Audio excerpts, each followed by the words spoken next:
Баршаңызға қайырлы күн достар, каналыма қош келдіңіздер. Бүгін өте дәмді, пайдалы ПП чизкейк дайындаймыз. Фигураңызға мүлдем зиян келтірмейді. Тіпті ПП чизкейкті жеп арықтауға да болады.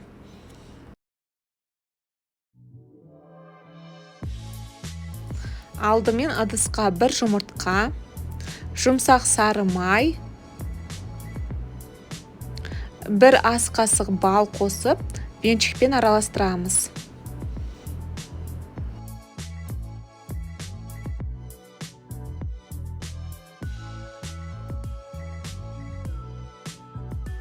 Үстіне күріш ұнын және қопсытқыш қосып, қасықпен араластырамыз.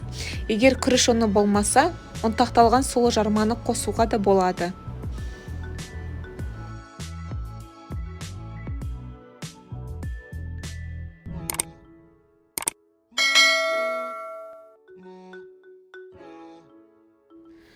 Бізде осындай қолға жабыспайтындай қамыр шығу керек, және қатты тығыз да болмау керек.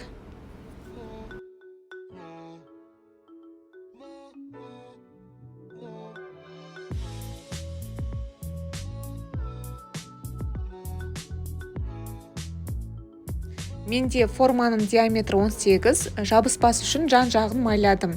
Қамырымызды салып, әдемлеп тегістейміз. Егер қаласаңыз, бортикке жасасаңыз да болады, бірақ мен жасаған жоқпын.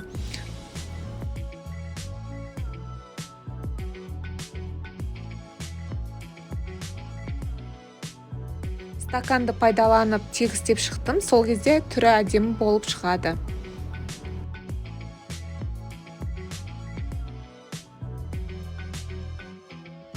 Міндетті түрде шанышқымен тесіп шығамыз. Қыздырылған пеште 180 градуста 10 минут пісіреміз.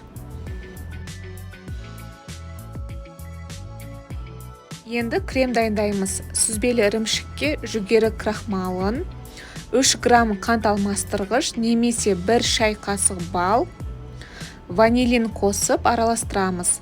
Миксерді мүлдем қолданбаймыз. Егер миксерді қолданатын болсаңыз, чизкейк дұрыс шықпайды.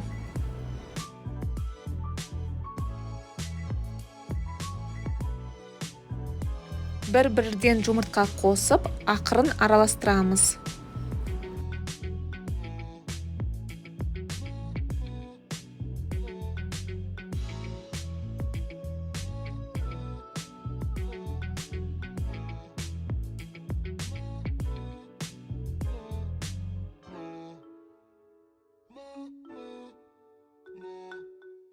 Үстіне 33% клегей қосамыз, тағы араластырамыз. Достар, егер де менің жаңа ПП рецепттерімді бірінші болып көргілеріңіз келсе, каналға тіркелуді ұмытпаңыздар. Біздің қамырымыз пісті, үстіне кремді құйып, әдемлеп тегістеп аламыз. Чизкейкті 2 рет пісіреміз. Бірінші рет 10 минут 180 градуста, екінші рет 100 градуста 1 сағат 20 минут пісіреміз. Чизкейк піскеннен кейін пештің есігін жарты сағатқа ашып қоямыз. Чизкейкті қалауыңыз бойынша әсемдесеңіз болады. Мен қатырылған жеміс-жидекпен әсемдедім және тоңазытқышта 2 сағат ұстадым. Біздің ПП чизкейк дайын, өте жұмсақ, дәмді болып шықты. Жай чизкейктен айырмашылығы, бұл чизкейкті калориясы аз. Егер де ПП ұстасаңыз, немесе арықтап жүрсеңіз, міндетті түрде жасап көріңіздер. Астарыңыз дәмді болсын.